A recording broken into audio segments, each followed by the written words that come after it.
Let's take a look at some theories that have helped shape our understanding of the First Amendment, and the courts have used them as they've been applied to some of the cases that we're going to talk about. Now, the first one is what we call the Absolutist Theory. We don't see this one in play very much because basically it says that when the four founding fathers said no law, they meant absolutely no law, and that there would be absolutely nothing that would become a barrier to the First Amendment, and that the First Amendment is a complete barrier to government censorship. Really, what we've seen more likely is that some speech does need to be curtailed in order to serve the public, and we've seen that, we'll continue to see that in a variety of cases that we look at.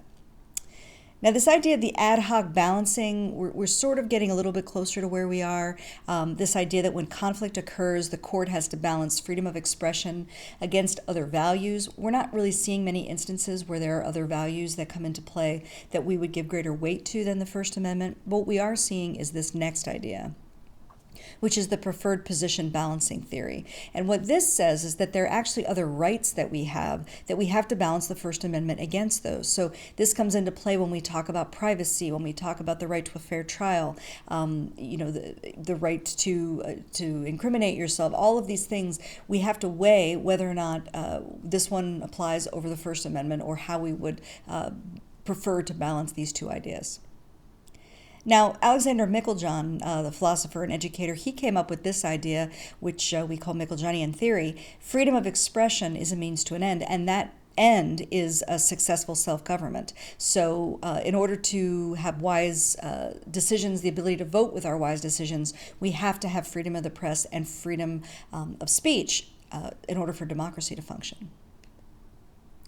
Now, this marketplace of ideas theory was actually pulled out of John Milton and Stuart Mills. Oliver Wendell Holmes is the one who applied it to a case in Abrams versus United States.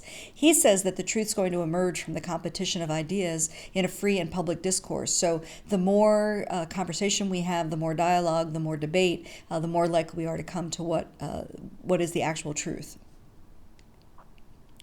The access theory is an interesting one that basically says that J.J. Liebling coins this: freedom of the press belongs to the man who owns one.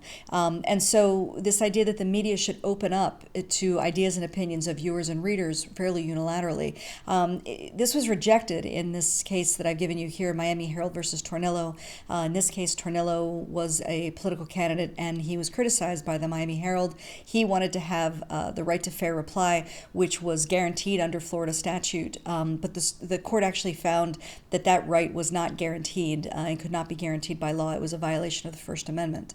However, in Red Line Broadcasting versus the FCC, which we'll talk about a little bit later when we get into the fairness doctrine, in this case, this access theory was applied. So the fairness doctrine itself said that if you were going to provide access to the media to one, you needed to provide it to the other. And we'll talk a little bit more about that when we get into broadcast.